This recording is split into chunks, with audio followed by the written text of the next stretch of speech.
All right, everyone. Great to see the room fill up again. How are you doing?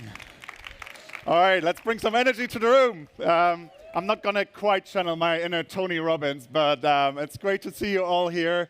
Everybody that's on the side, take a seat. I'm super excited for this next session.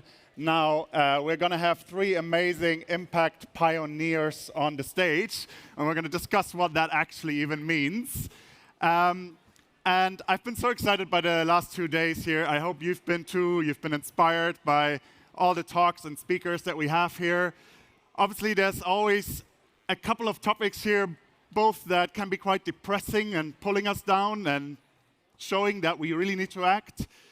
But at the same time, we also need to acknowledge that a lot of us are a little bit in a bubble here as well. And ChangeNOW is doing amazing to open things up. And we'll have loads of people from the public coming tomorrow as well. But we need to acknowledge as well there's a bit of an elephant in the room where we agree on a lot of things. And I think I would love to have some of the hard discussions in this panel while still staying optimistic and looking into the future that we can actually strive towards a capitalism that's impact-driven or maybe come up with a different system. So let's have that discussion. I'm very excited for that. And to start things off, we're going to have a true ChangeNOW pioneer because he's been at every single ChangeNOW so far.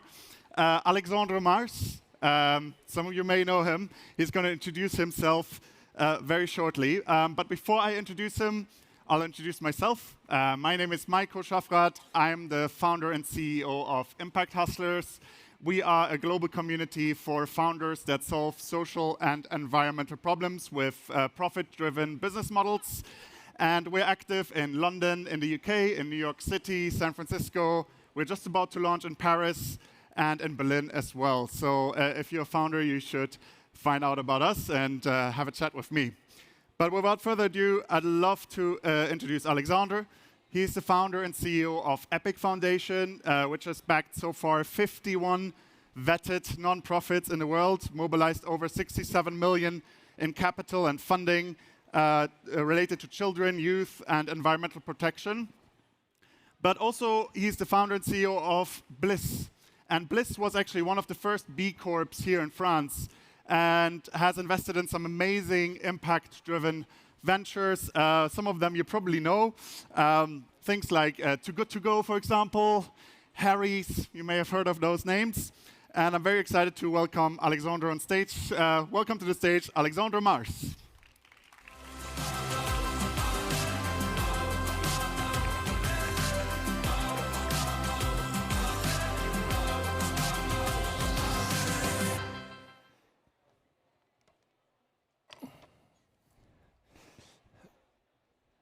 So I don't have to introduce myself, thanks to Maiko. I'm just an entrepreneur. And when my friends from ChangeNOW asked me to join us today, they asked me to talk about impact and impact pioneers. But first, what is impact? It's interesting, just before coming on stage, I talked to a friend of mine saying, are you an impact fund? Or are you doing some impact? I'm sure if I'm asking you, your own definition of impact is different. But maybe it's not that different when we talk about impact pioneers. So I want just to play a game. It's the end of the week, so we're all good. Take your time. Let's play a game. Can you just share with me one name of your best impact pioneer? What? AI? Samuel. Oh, it's you? OK. We have the winner here. So who else? Eva Sadoun. Usually I'm always in Elon Musk or Bill Gates. What? Patagonia. Yves Chonière from Patagonia. It's a good one. What is interesting is in the past, I think the past where I grew up, there was always a big difference between making money and doing good. And we work in this world where businesses were making profit when the civil society, means a lot of us, were trying to have impact. And I mentioned to you just those impact pioneers, the Eve, the Eva, and many others. I want to share something very different, a very different face. Again, a game. Who is this guy? Boom. No? Anyone? You want to, we went to colleges here. This guy was a rock star. He was the best, the best. At the time, the best economist. Milton Friedman. Yes? Remember what he said about ESG? What he said about just the real impact of any businesses. He said something like this. The worst about this, it was okay for us. Make profits, it's okay. Yes, but you give this to the shareholders, and the shareholders will do whatever they want with that money. And I grew up in a world where this was okay. Is that okay? I'm not sure. Is that okay? We boo, right? But that was the world of yesterday. The question is, how can we make a world different tomorrow? Another interesting guy, we grew up, all of us, in a world where finance and responsibility or positive finance will never go together. So the oxymoron, positive finance, is an oxymoron. How we can do something different? How can we prove that finance could be a force of good? So Maiko earlier mentioned Blisce. Blisce is not an impact fund, by the way. It's not an impact fund. Is a fund, is an investment firm. But yes, we do invest differently. We do invest differently, but this kind of investment should be the norm, not the exception. So yes, we became one of the first B Corp investment firm in the world. Should be normal. Should be the first. Everyone, when we do investment, should be very similar. And that's the alignments. We need to be aligned when we say something and when we do something. For so many years, we were saying something, and we were doing something very different. And that's what we say at Blisce, internally and externally.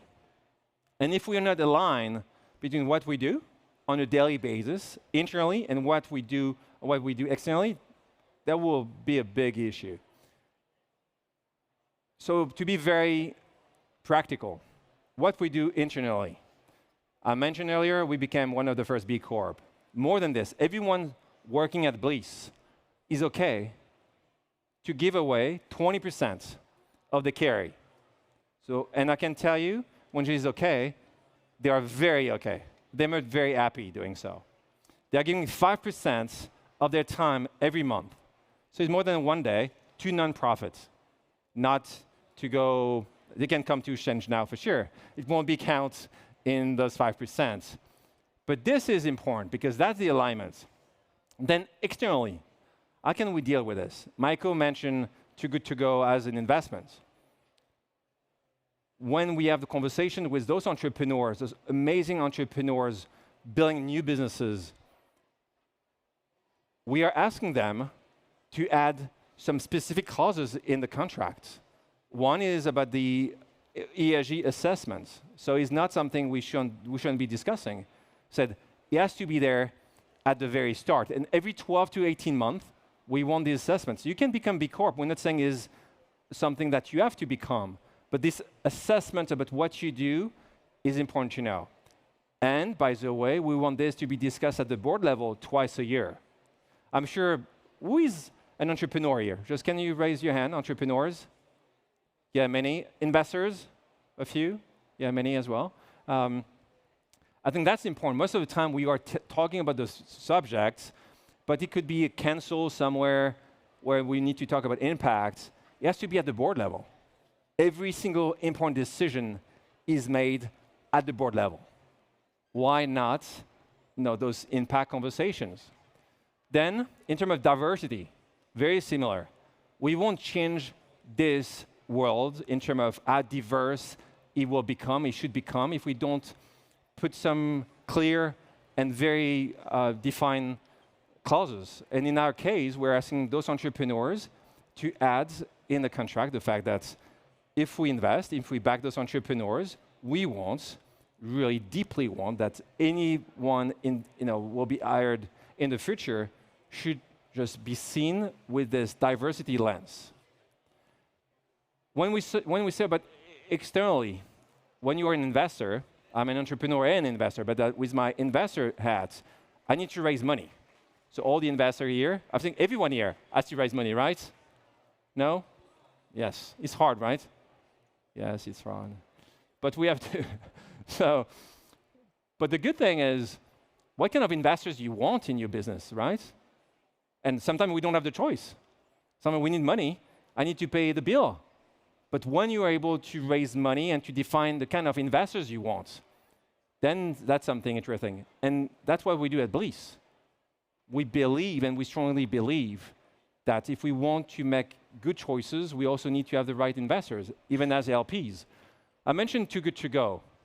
If I'm doing my due diligence with Too Good To Go in Copenhagen, I remember being with Mette, the CEO of Too Good To Go. And the second question Mette asked us, it was about their LP base. She asked us, Alex, can you share with me your LPs? For her, it was as important as how smart we are or a good investor we were in the past. Who are you bringing with you within this safe haven as Too Good To Go? So, no more slide. No more slide. Okay. So I pushed two. Talking about the impact pioneers. Do you know this guy? Musa Kamara. So I mentioned the 5% of Blisce employees giving to nonprofit. They're giving 5% to a few organizations, including Les Déterminés. It's a French organization led by Musa, who is a true impact pioneer. And Les Déterminés is an organization helping entrepreneurs coming from the underserved and underprivileged communities to become entrepreneurs, like some or most of you guys. And that's with a clear impact. Keep showing good friends. Easy one, because this is across Europe. Too much interaction, maybe? And it's hard. It's like, I don't want you to see you playing on your phones. I'm trying to make you be part of this conversation. Wonderful lady, wonderful woman, super active, mission-driven. Lucy Bash from Too Good To Go. Who has been ever used Too Good To Go here? Yeah, it's crazy. So you're among 75 million users. 17 countries across Europe is the #1 in terms of food waste. What is interesting about this impact pioneer? It's very successful. It's not only doing impact, saying it's good because we have an impact on the world, but it doesn't work. Last year, they made $100 million of revenues. So we are able to prove that point. You can do good, and you can do well. It's not just one or the other things. And that is very important. And they, by the way, they are making money. It's interesting. Interesting concept, in a way. C'est qui le patron? Who's French here? Can you raise your hand again? Okay, a mix. So we've been never bought a bottle of milk from C'est qui le patron? And why? Why? It's not cheaper. Why? There is a mission. It's not cheaper at the same price. So 5 years ago, for the ones who don't know C'est qui le patron, they started. I need to see. I have only 6 minutes left, so I can stay here forever. So I'm going to end up. But C'est qui le patron? They said very clearly, we need to do something different for the farmers. Their life is most of the time miserable because they have no vacation. No vacation. They're working 365 days a year. No vacation, no money. And then there are many issues, as you can imagine, with no vacation and no money. And they said we should pay them better price. They said to pay them 4 cents more. A liter of milk is €1. Just giving them 4 cents more, we need to cut off sales reps, and we need to cut off communication. They did so. It became the first milk brand in France.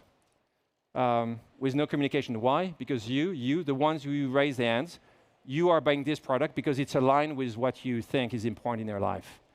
What that means, it means that we can change things because we believe strongly in something. And it's interesting because we have this in my pocket here somewhere, my credit card. And we all have a credit card, so we can do this.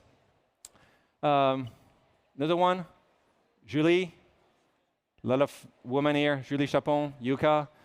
36 million users, Yuka. 92% people are taking a product, scanning Yuka in the grocery, in the grocery store, will put the product back if it's not Yuka, Yuka just aligned. 92%. So all the A, B, C, D, and E, they've changed the world. It changed the way we buy product. I'm sure not only the moms here, I know this with my wife. She look at the A, I'm looking less on the A or B, still. Is important for everyone now. And the last one, someone we all love, Christian. We're still searching on Google today, here. I'm not talking about Bard. I think Bard will revolution everything. But who's using Ecosia here? We should all use Ecosia. All use Ecosia. It's almost the same quality, and every time we search, we can plant a tree. Easy, we understand this. It's so easy, why change it? Why not doing it? Because maybe you don't know. But the minute you know, you should change. The life is not easy, by the way. We know this. And I will show you this brand. It would be easy, right? If we can just switch from Google to Ecosia. It doesn't cost me much. Apple. Almost nothing, right? Profit, you remember? Taxes paid in France last year. What do you think? 0, 0? Not 0 would be bad. 4. Who believe or we think it's fair when you make 100 billion of profit when the world is suffering like this to only pay 4 million? Anyone? So now another question for you. Can you raise your hand if you have an iPhone in your pocket? Go. Look around you. That's what I was telling you. It's not easy and not perfect. I don't have an iPhone, but I'm not perfect by any means. This week, I bought twice on Amazon. I know. Don't repeat it. I know it's recorded, but still. Why? Because it was cheap or fast or more convenient, for sure. But I know it was not the right thing to do. I know because it's not the alignments I wanted. I'm not saying that we're all perfect. I'm not, you are not, sorry to say it.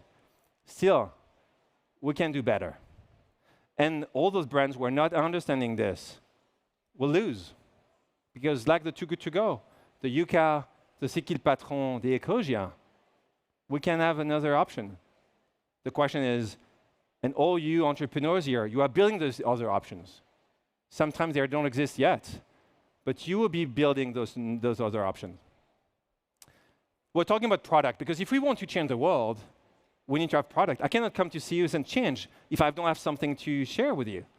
Epic is a business I built just 8 years ago. It's a non-profit. When I say business, you understand why. I was going after people and saying, why you don't share more? Why keeping so much? There's something after your life here that you think will stay. People need this money now, so keep sharing more.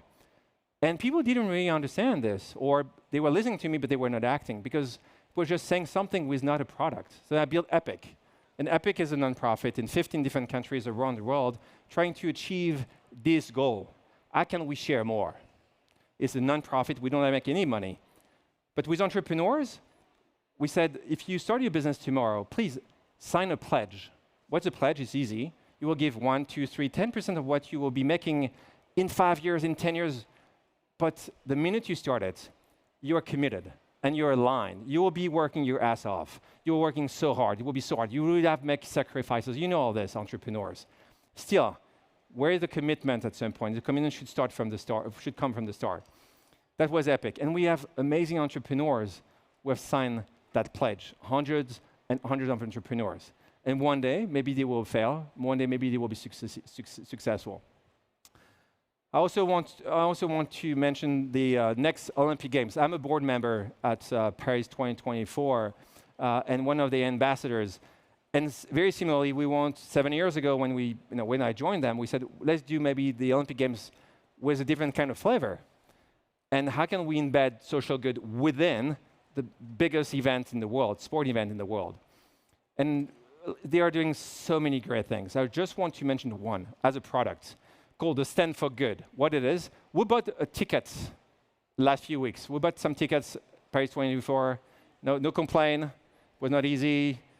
Okay, but you can still buy tickets. But if the ones who have been buying tickets, at the very bottom of it, you can add €2. And it's a Stand for Good. Those €2 will be pooled, will be used by Secours Populaire. And this money will buy tickets for people who never go to the stadiums, not because they don't like sports, because they don't have the means. And that's what we can do. But we have been doing it at scale, 13 million tickets.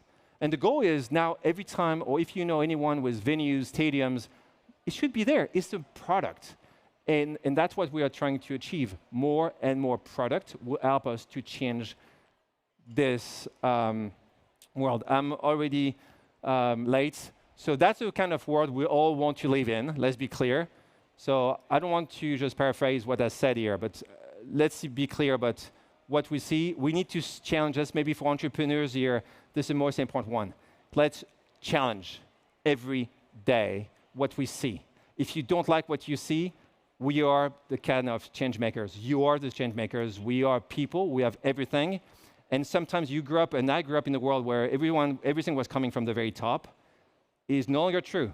Let's be very honest. We can change a lot of things because we are, with our credit card in the pocket. And last one, those in power, I just mentioned them, the one at the very top. I'm just saying that, they are clearly essential in our world. But let's also push and trying to get this served for the common good. And I will end with one word, and that's the word I've used, and that's the one we'll all just sharing just the alignments, is be aligned. So we have to do things, and that we think is important, is the Apple discussion of earlier. So please, let's be aligned, and let's see that we can change things. At Change Now, it's pretty easy to understand it. Thank you so much.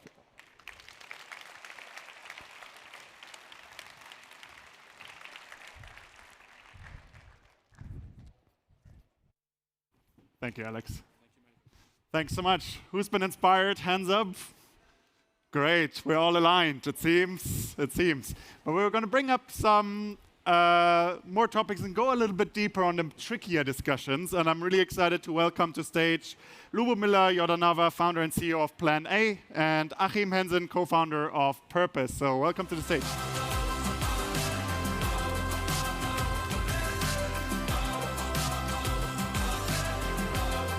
All right.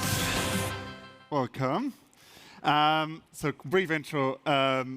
You may have seen Lubomila at pretty much every event out there. But if you don't know her yet, Lubomila is not just an amazing entrepreneur, co-founder of, the founder and CEO of Plan A, but also co-founder of Green Tech Alliance and community builder in the green tech space.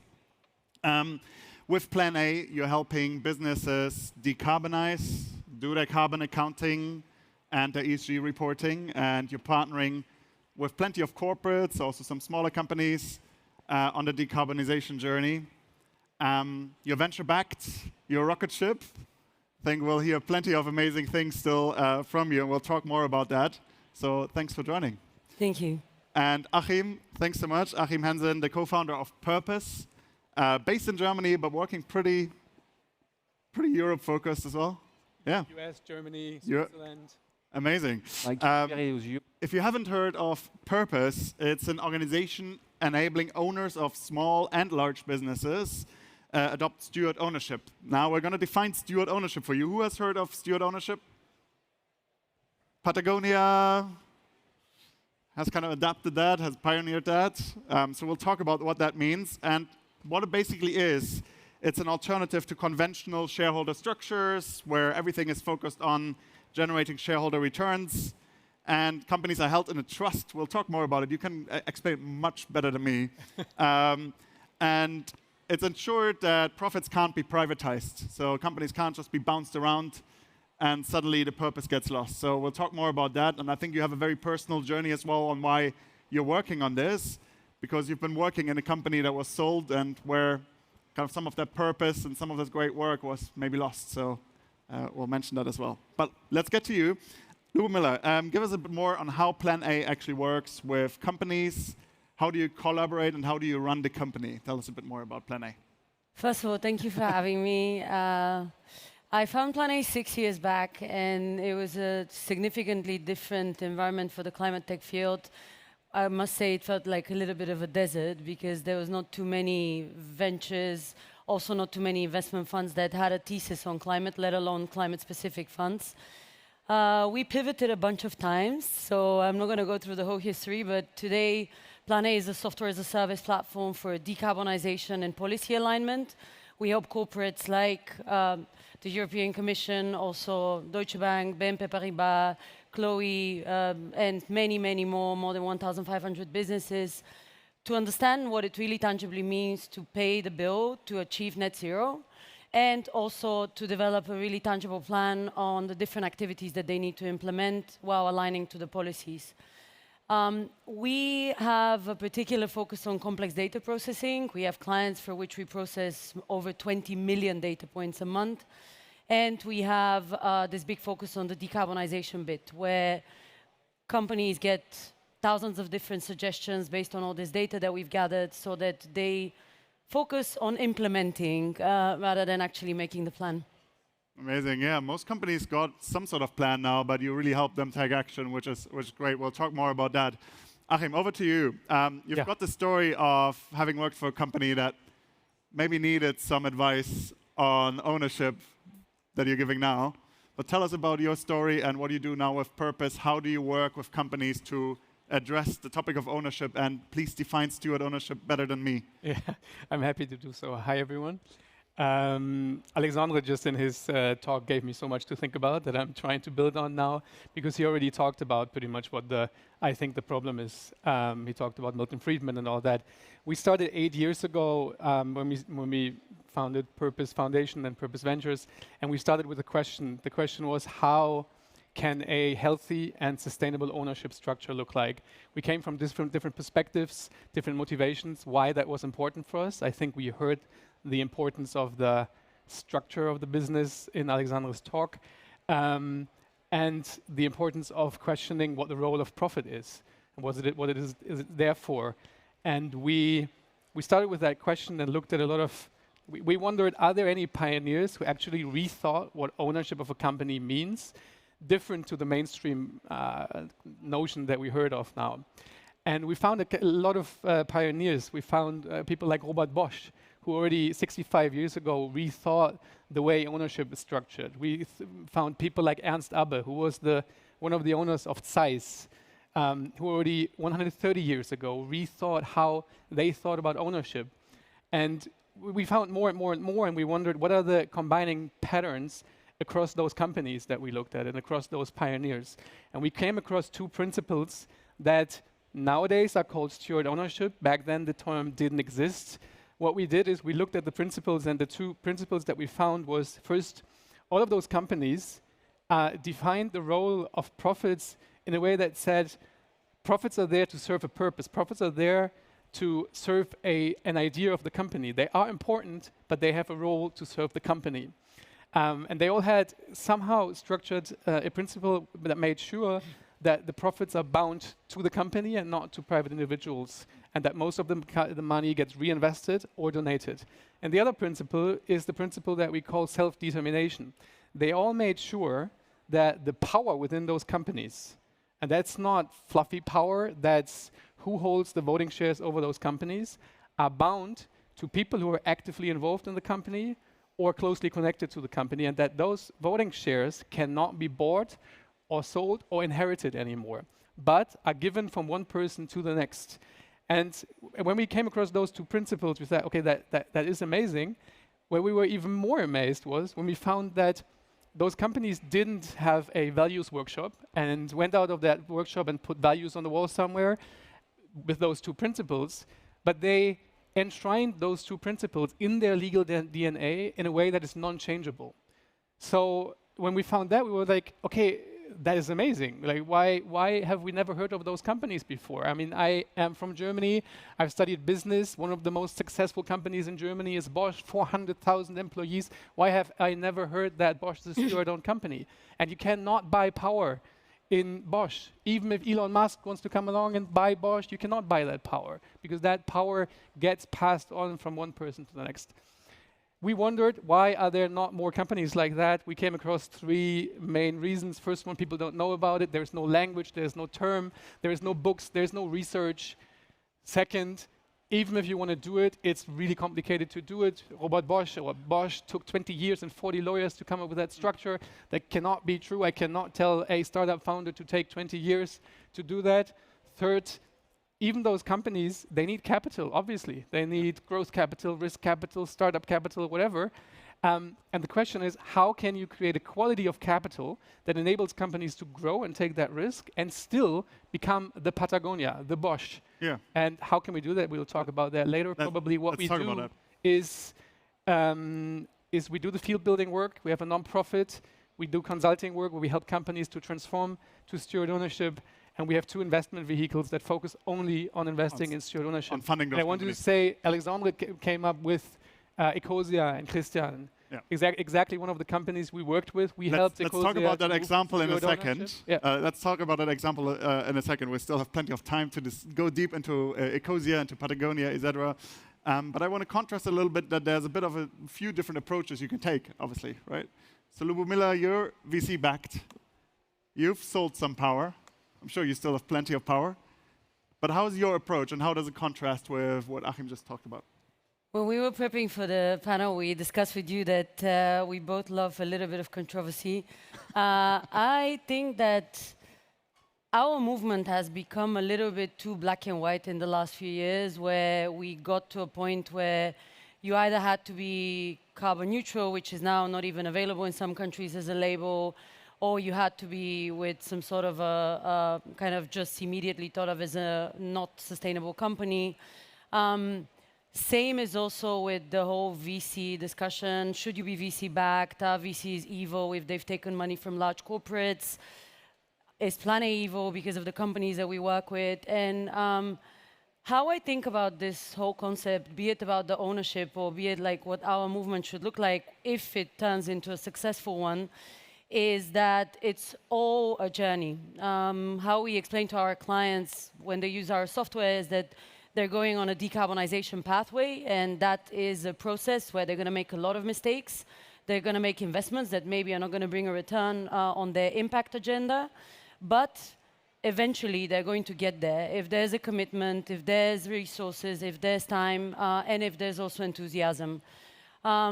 Why we've decided to get money from venture capital funds, because I truly believe that the model that has brought us to this point, which is not a point where we are happy with the health of our planet, has not always been bad for us. We've seen so much progress, we've seen so much innovation. All of us have gone through education in one form or another, and all of this has been thanks to the progress that we've made as a society. So in that sense, I truly believe that there is a lot to pick up on from the old model to move it into the next one, and being a bit more focused on the result that we want to achieve that will need to involve the people that are not in this building, and also the industries that are not in this building, even more so in the sense that they need to wake up to the reality that they have a responsibility. So we've not gone for this kind of a model, not because we don't believe in it. It's more that we want to bring also those that maybe come from the old economy into the new one. Do we need both, or should we all strive towards that direction? Of course we need both. I think the more options we have, the better aligned we can become to one another. It's not black and white. We should have the allowance for solutions to be imperfect until we get perfect. There's no way for an individual or a business to become sustainable if they don't test their capacity to challenge themselves. Some people don't like to eat meat because of sustainability reasons. Others love to eat meat, and then they feel guilty. They cut on something else. It's an individual journey for a business or an individual. Got it. Achim, maybe on that, what would you do to convince Lubomila to join your movement as well? I'm not sure if I Public even want to or should convince her, because I don't see the big controversy, because what she's saying is there, like, be careful that there is no right or wrong. And the interesting thing is, I personally, and what we do, we've never done that. We've just said, guys and girls, let's not forget that there's an even older model of entrepreneurship that we forgot about. Business and entrepreneurship and economy is not what we think it is today in this monoculture. The version of entrepreneurship that I talked about is a lot older than the monoculture of how we finance and think about companies today. And my pledge is, let's move away from a monoculture to a permaculture of entrepreneurship. And there's one very important piece missing in there, which is different notions of ownership, because we are so not used to talk about ownership. It seems like when you start talking about ownership, you're a communist or a hippie or whatever, but it's one of the most fundamental questions that I think an entrepreneur has to ask themselves, because it asks the question, who should have power, why? Who should get money, why? And I'm not saying there's right or wrong. I'm saying it's extremely important that you know the flavors of ice cream before you walk in an ice cream parlor and pick one. And I think we don't anymore. And we are not used to having that discussion. But it's interesting that, because I get that a lot, that people say, but there's no right or wrong. No, there isn't. But there is, let's talk about where the differences are, and that there are businesses who see profit as a means to an end, and a means to an end that is tied to the company. And there's companies who see profit as the end goal that should be externalized. It's not right or wrong, it's just two very different versions, and I have a preference. I know what company I want to buy from, I know what company I want to invest in, I know what company I want to work in, I want to start. And it's so fundamentally more different to do that today, and I think that's sad, because it needs more permaculture. I think that's where the true importance to talk about is, not create polarity where there is none. Lubomila, where do you think we are on the journey? I mean, you've been around for a little bit, you've pivoted, as you said. And when you started Plan A, the environment was quite different as well, right? So where do you think we've came from? Where are we now? And how do you want to push us further towards economy that's truly environmentally and socially impactful and focus on those factors? Working on climate is an emotional roller coaster, because the more you dive into the details and you learn about the science, the more concerned you become, but also in a way empowered, because you have a responsibility to use this knowledge for good. And 2016, when I kicked off my kind of knowledge gathering, I felt a little bit overwhelmed, because it felt like there was a lot of different stakeholders that were all trying to point fingers at others. Individuals would say governments need to fix it, governments would say businesses need to fix it, scientists would say everyone needs to fix it, we've already told you that for a long time. And from today's perspective, I feel like there's definitely a lot more alignment. There's definitely a lot more public awareness that you cannot greenwash and not anticipate to be caught. And finally, there's a lot more technology that has been scaled that demonstrates that we, with humility in mind, can also tackle the issue with a lot of systemic implementation of all these solutions that are also sitting here. The biggest challenge that I still see at this point is education. We spent a bunch of months to build an educational platform for our clients, because we got absolutely overwhelmed to have to explain in different languages to the board members, to the C-levels, to the sustainability managers, and then also to the intern that is just an enthusiast for the topic, how to speak in an aligned manner so that all of these sustainability projects get to be implemented. I think if you take this outside of the corporate sphere, it really is even worse, because there's, with a lot more focus and trend of the sustainability topic worldwide, there's also a lot more opportunity to confuse people by using the green label. good progress on legislation, on education, on awareness, but definitely a lot more work for all of our solutions to be implemented at scale. You work with owners primarily, but what's their journey? I'm sure when you started Purpose, people were much more confused by what steward ownership even is. That term didn't even exist. Yeah. Yeah. Where are we now, and how do you take companies that you work with on a journey, maybe in a different way or in a similar way to what Lubomila just talked about? I mean, it makes me extremely happy that you ask who knows steward ownership and their hands going up. When we started, indeed, we got thrown out of conferences, rooms, pitches, because people said, okay, that doesn't make sense. I don't even understand what you talk about. This is hippie shit. Like, what are you like? What are you saying there? You can't rethink how capital, quality of capital is designed. You can't rethink ownership. And by now, it's, I mean, we came from this state to today. We managed to, in Germany, the government, in their coalition contract at the moment, they committed to creating an official legal form for steward ownership in Germany. That's one of the largest economies in the world. That it moved quite some bit, and that's not us having done that. That's just, this idea is a lot older than us, as I said. We just coined the term, we gave it a language and a name. The importance is that it seems that there is so much resonance across cultures that entrepreneurs just want to pick that up, and that makes me happy that it becomes easier to talk about this and easier to pick it up. But there's still, like, I can take the quality from back then and bring it into today, because I still think this is too niche still. It's even because I don't think steward ownership is something that should only happen in this bubble. It doesn't. It needs to be so much more accessible for more and more people. So I could still say, when I talk to people, I still don't know. When they say I work in steward ownership and I advocate for that, some say, in what? And some are like, yeah, I know that. Like, let's talk about how to do it. And I still need that. We still need that energy of. We're still very much in a niche and need to get out of that. But not forget that there's a long tradition around this idea. Got it.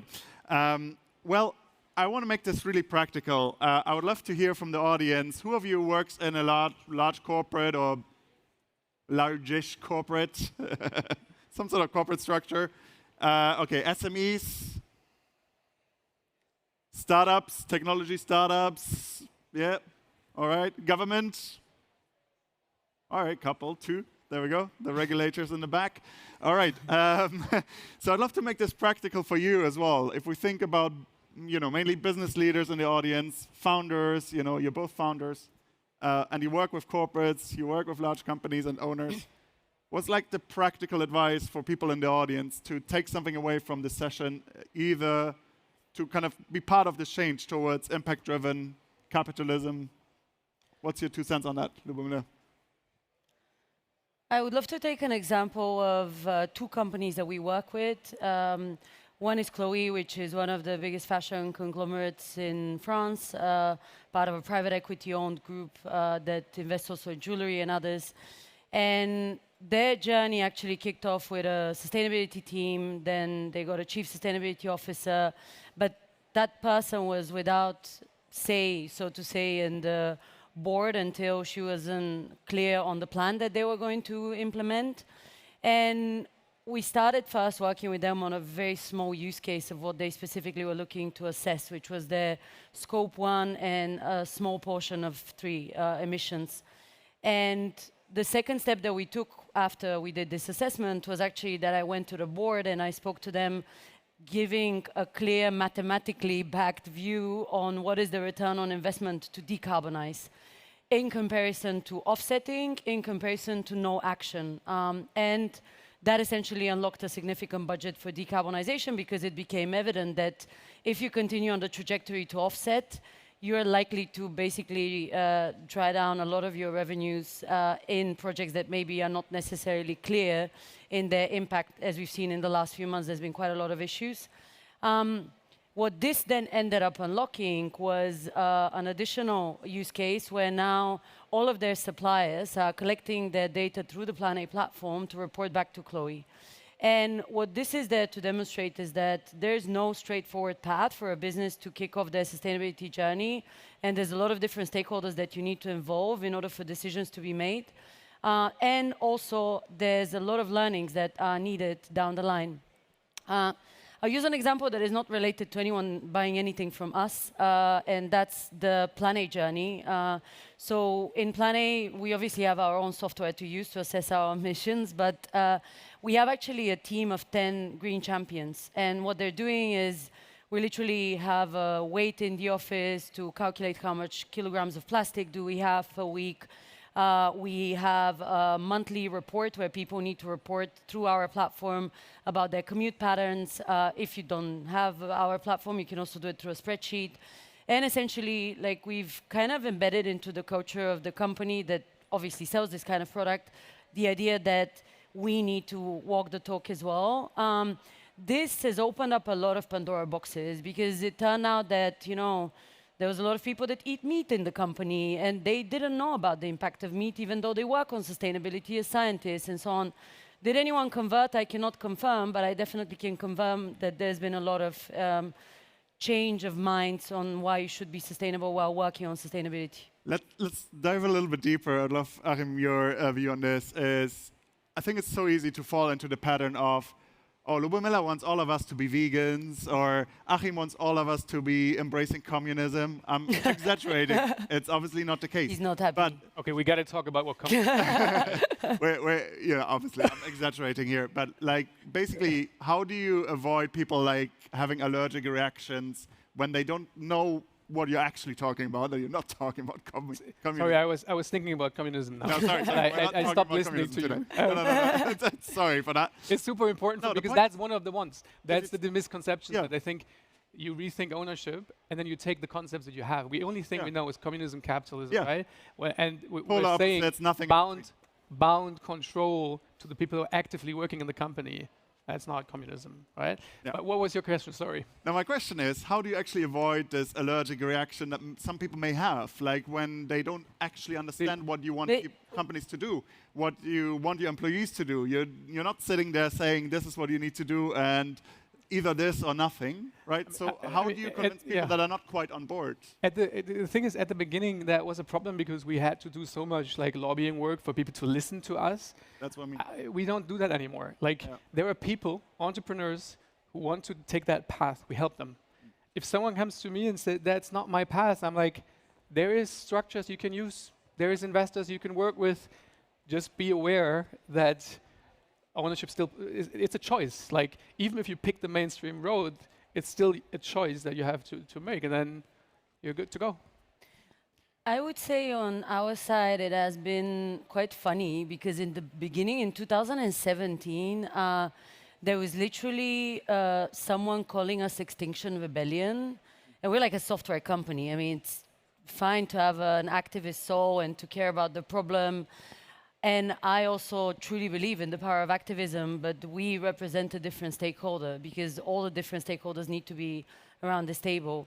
There was also cases where in interviews people would ask, like, am I expected to be not having a car? Am I expected to be vegan to be part of the team? Because obviously it's the culture.